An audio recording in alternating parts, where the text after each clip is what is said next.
Unit 1A, Lesson 5. This aligns with 7.1 in the textbook. The main standard we're going to focus on is use geometric descriptions of rigid motions to transform figures and to predict the effect of a given rigid motion on a given figure. Given two figures, use the definition of congruence in terms of rigid motions to decide if they are congruent. Okay, obviously you can see there's a beehive with a honeybee. We'll get to that part of this lesson and that connection towards the end. We discussed rigid motions and isometries previously. If you recall, rigid motions and isometries, those are synonyms for each other. They mean the same thing. Rigid motions are transformations that preserve lengths and angles. Thus, they create a congruent image. All right. The three rigid motions we discussed were translations, rotations, and reflections. If you do a translation, a rotation, or a reflection, you're going to create a congruent image.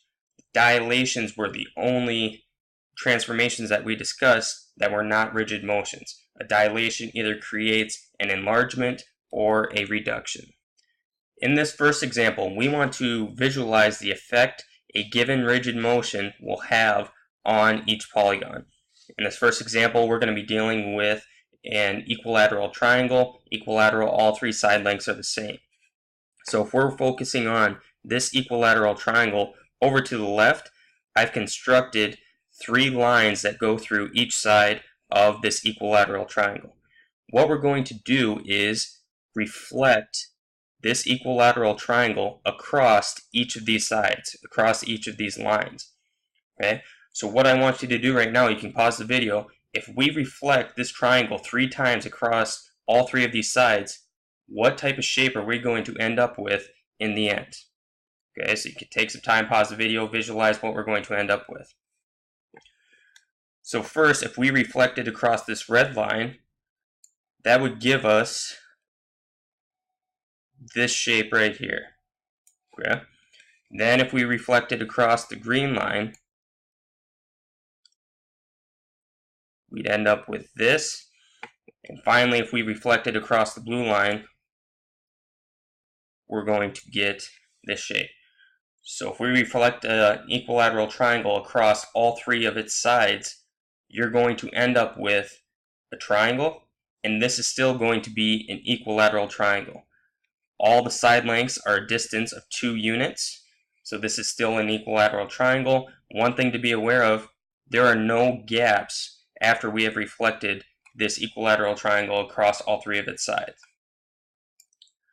We want to do the same task in this next example, except instead of dealing with equilateral triangles, we're going to be working with pentagons. Okay? I haven't constructed the lines for each side that we're going to reflect across. You can visualize that, but we're going to do the same task. Reflect this pentagon across each of its sides. What you should do now is try to visualize what are we going to end up with in the end. Are we going to end up with a pentagon? Similar to what we did when we reflected the equilateral triangle, we ended up with an equilateral triangle. Okay, so take some time, visualize what we're going to end up with.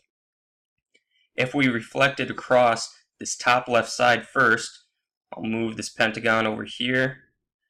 This is what we end up with. Now if we just go clockwise and put the pieces together, we can see what's starting to take form.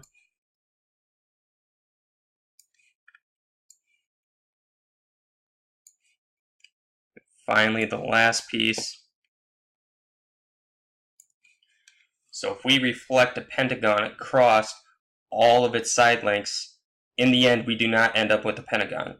Okay, this almost looks like some type of flower maybe, but it is not a regular polygon like we had in the last example.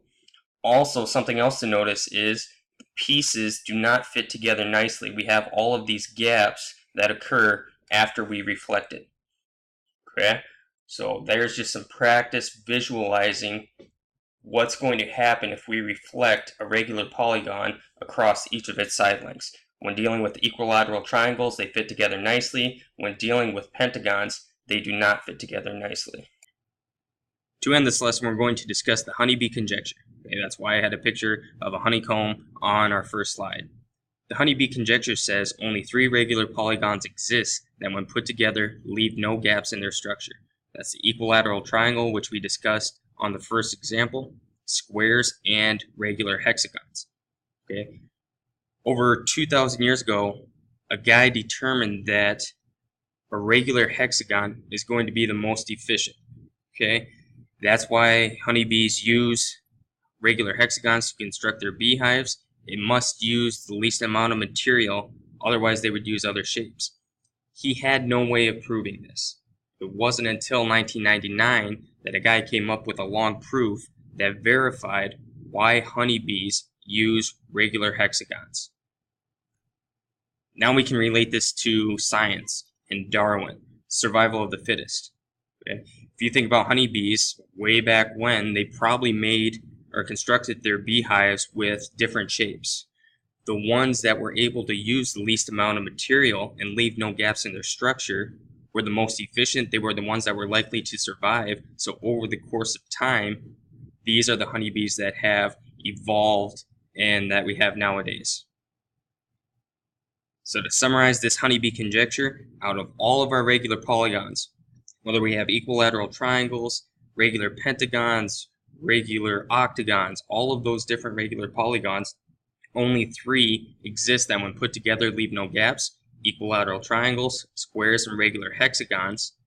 Regular hexagons are the most efficient because they use the least amount of material for the same coverage of area.